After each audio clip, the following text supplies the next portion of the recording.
ओम शांति। 19 अगस्त 2023। बाबा के महावाक्य। मीठे बच्चे, बाप आए हैं सुख शांति की मनोकामना पूरी करने। तुम शांति चाहते हो तो इन ऑर्गन से डिटैच हो जाओ, अपने स्वधर्म में टिको। प्रश्न, पूज्य बनने का पुरुषार्थ क्या है? तुम्हारी पूजा क्यों होती है? उत्तर, पूज्य बनने के लिए विश्व को पावन बनाने की सेवा में मददगार बनो। जो जीव की आत्माएं बाप को मदद करती हैं, उनकी बाप के साथ साथ पूजा होती है। तुम बच्चे शिव बाबा के साथ सालिग्राम रूप में भी पूजे जाते हो, तो फिर साकार में लक्ष्मी नारायण व देवी देवता के रूप में भी पूजे जाते हो। तुमने पूज्य और पुजारी के रहस्य को भी समझा है। गीत। माता ओ माता। ओम शांति।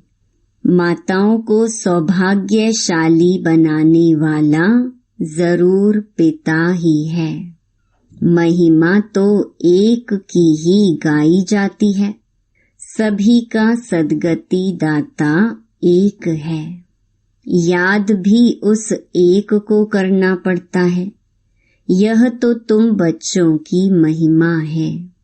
तुम जानते हो, हमको दुर्भाग्यशाली से सौभाग्यशाली बनाने वाला बाप है।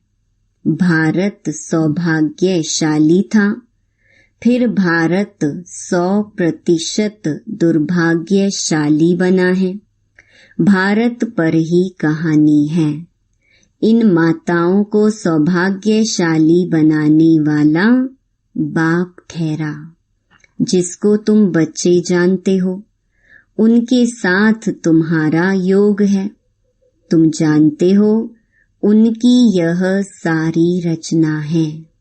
दूसरा कोई मनुष्य इस रचना और रचता को नहीं जानते। यह चित्र आदि किसने बनवाए हैं? तुम कहेंगे शिव बाबा ने। किस द्वारा?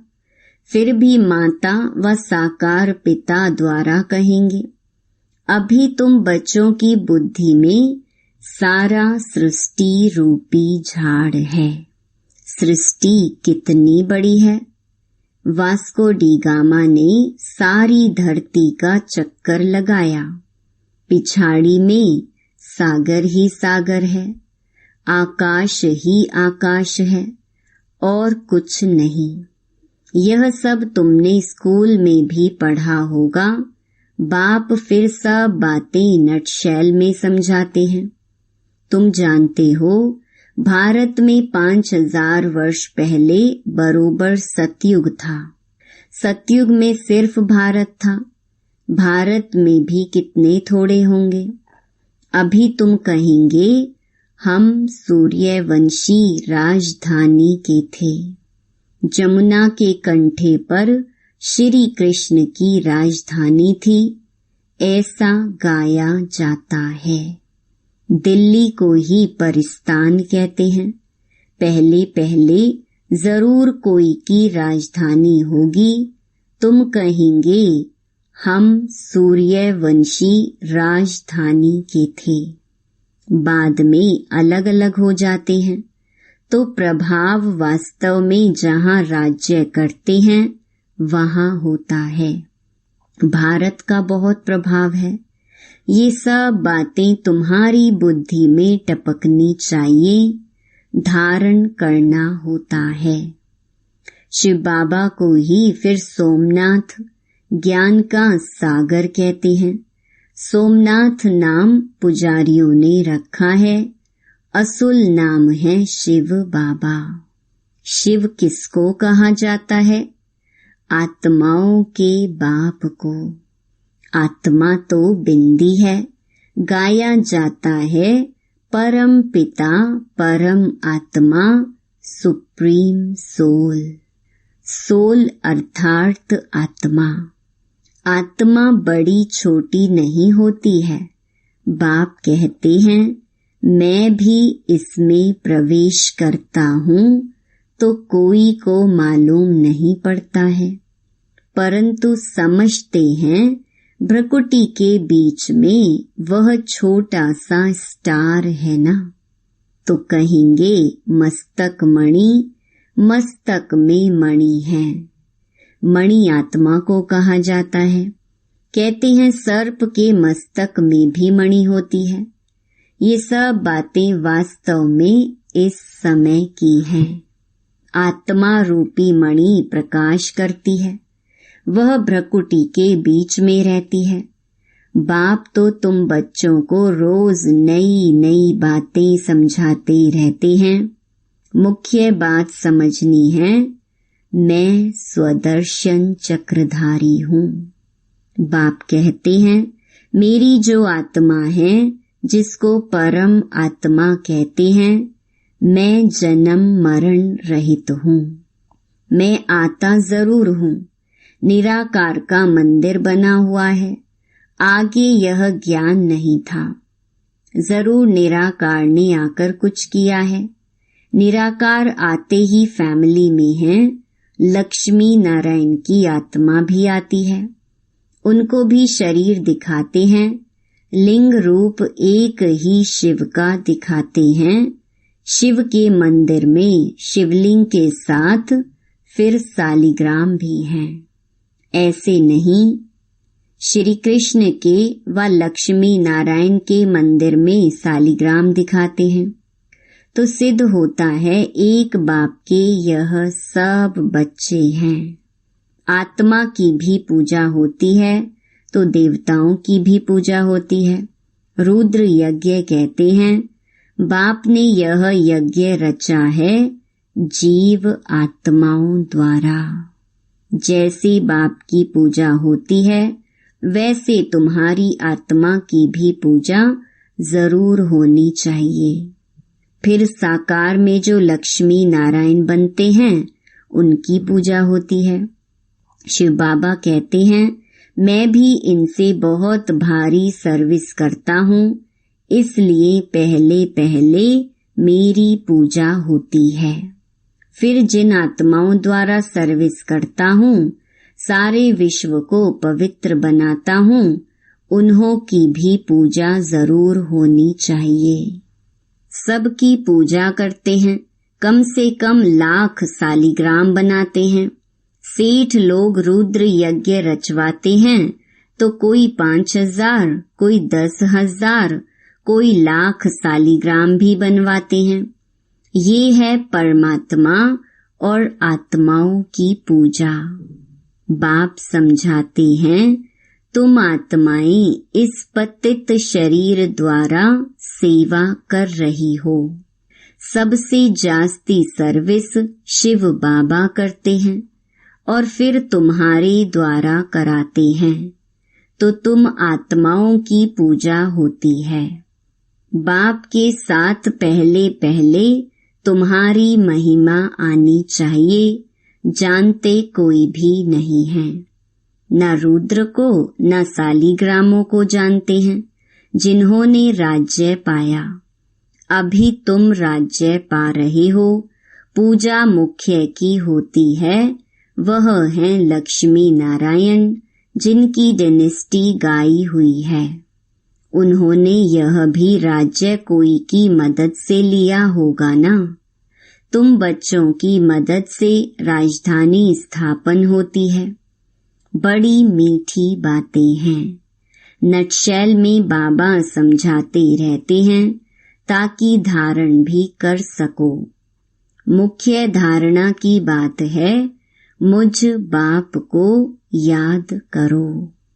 तुम्हारी आत्मा में भी झाड़ और चक्कर की नॉलेज है। नंबर 1 सबसे पूज्य शिव बाबा आत्माओं का बाप है, जो तुमको बैठ ऐसा लायक बनाते हैं। तुम आत्माओं की पूजा होती है। हम पूज्य और पुजारी कैसे बनते हैं सो अब समझते हो। भारतवासी ही पूज्य और पुजारी बनते हैं। अभी सब पुजारी हैं, फिर पूज्य होंगे। वहाँ फिर कोई पुजारी भक्त नहीं होगा।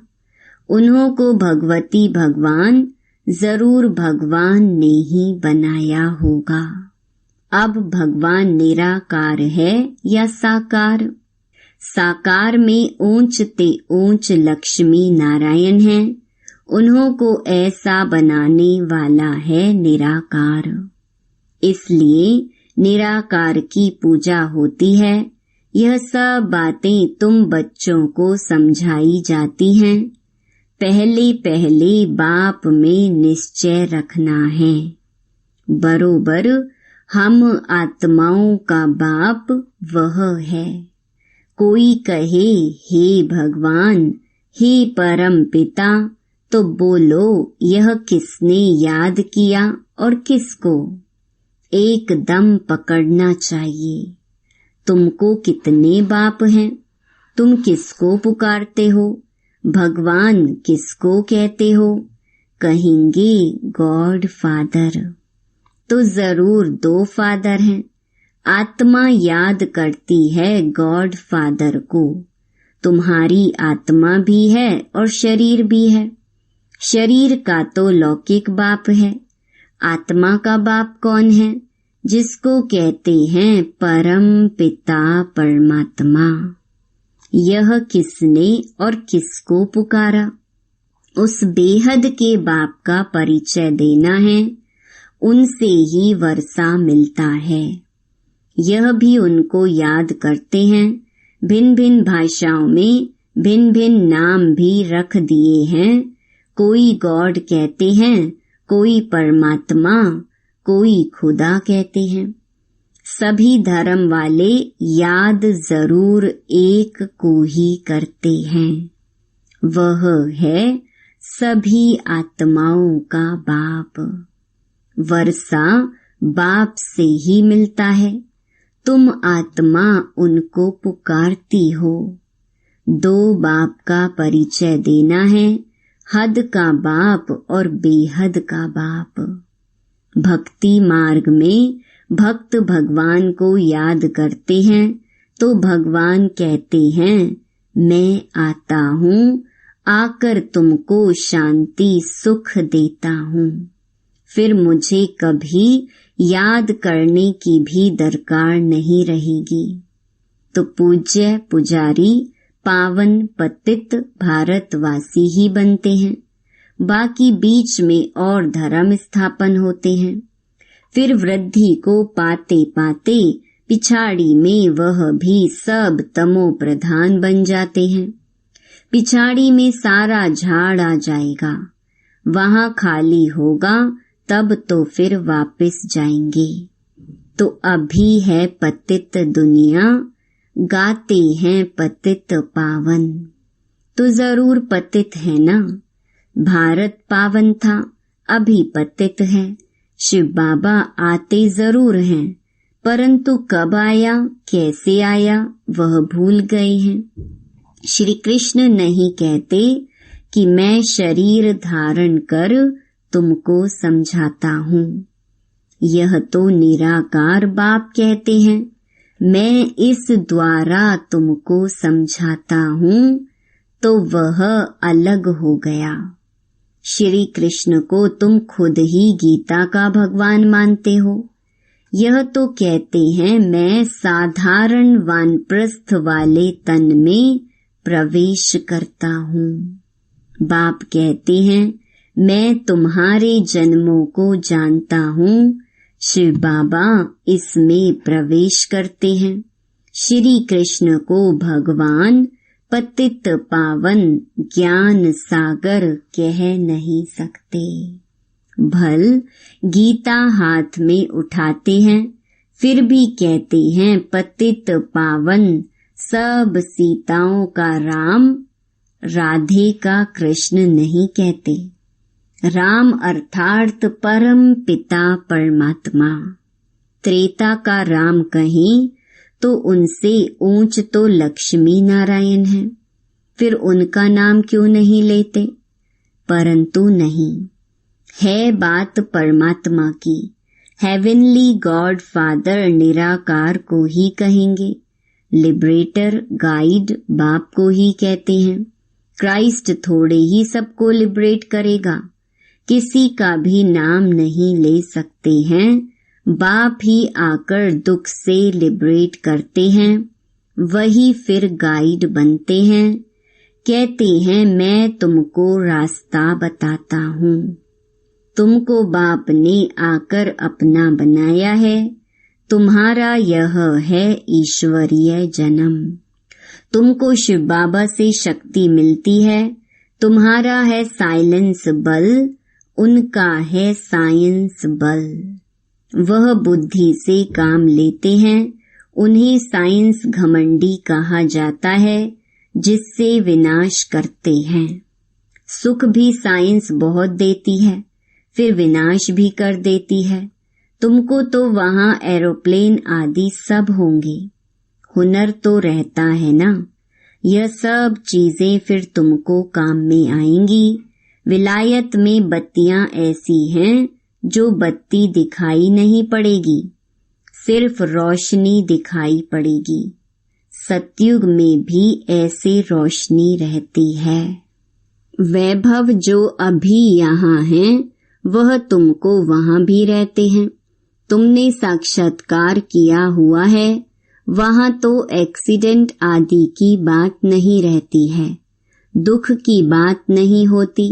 बाप आकर तुम्हारी सुख और शांति की मनोकामना पूरी करते हैं। मनुष्य शांति के लिए भटकते हैं, उनसे पूछना है तुमको अशांत किसने किया है? यह तुम जानते हो। अशांत यह 5 विकार ही करते हैं, परंतु यह समझते नहीं, यह भूल गए हैं। आत्मा शांत स्वरूप है। हे आत्मा, तुम आई हो शांति देश से, फिर यह ऑर्गन्स लिए हैं। अभी तुम उनसे अलग हो जाओ, डिटैच हो जाओ। इसमें और कुछ प्राणायाम आदि करने की बात नहीं। कहाँ तक गुफा में बैठेंगे? आत्मा कहती है मैं इन ऑर्गन से डिटैच हो जाती हूँ क्योंकि मैं थक गई हूँ। अभी इस शरीर को भूल जाती हूँ। अभी बाप कहते हैं तुम अपने स्वधर्म और स्वदेश को याद करो। तुम असल वहाँ के रहने वाले हो, अपने घर को याद करो। कर्म तो करना ही है, कर्म बिना रह नहीं सकते। वह समझते हैं हम भोजन अपने हाथ से नहीं पकाते हैं, इसलिए कर्म सन्यासी नाम है। परंतु कर्म का सन्यास तो हो ही नहीं सकता, उनका तो धर्म ही ऐसा है। गृहस्थियों के पास उनको खाना पड़ता है, इसलिए फिर गृहस्थियों के पास जन्म ले निवृत्ति मार्ग में जाना है, क्योंकि भारत को पवित्र बनाना है। भारत में ही प्योरिटी थी, सब प्योर थे। अब सब पतित हैं। बाप बैठ यह राज समझाते हैं, फिर कहते हैं बच्चे और कुछ ना करो, सिर्फ बाप को याद करते रहो तो तुम्हारे विकर्म विनाश हो जाएंगे और तुम मेरे पास चले आएंगे। ड्रामा पूरा होना है। सतो रजो तमो से पास होकर अभी सबको वापस जाना है। अच्छा, मीठे मीठे सिकिलधे बच्चों प्रति मात पिता बाप दादा का याद प्यार और गुड मॉर्निंग। रूहानी बाप की रूहानी बच्चों को नमस्ते। धारणा के लिए मुख्य सार। पहला, स्वयं को इस शरीर में भ्रकुटी के बीच चमकती हुई मणि समझना है। स्वदर्शन चक्रधारी बनना है। दूसरा, अपने स्वधर्म और स्वदेश को याद कर शांति का अनुभव करना है। बुद्धि को भटकाना नहीं है। इस शरीर से डिटैच होने का अभ्यास करना है। वरदान, हरेक को प्यार और शक्ति की पालना देने वाले प्यार के भंडार से भरपूर भव। जो बच्चे जितना सभी को बाप का प्यार बांटते हैं, उतना और प्यार का भंडार भरपूर होता जाता है। जैसे हर समय प्यार की बरसात हो रही है, ऐसे अनुभव होता है। एक कदम में प्यार दो और बार बार प्यार लो। इस समय सबको प्यार और शक्ति चाहिए, तो किसको बाप द्वारा प्यार दिलाओ, किसको शक्ति, जिससे उनका उमंग उत्साह सदा बना रहे। यही विशेष आत्माओं की विशेष सेवा है। स्लोगन, जो मायावी चतुराई से परे रहते हैं वही बाप को अति प्रिय हैं। ओम शांति।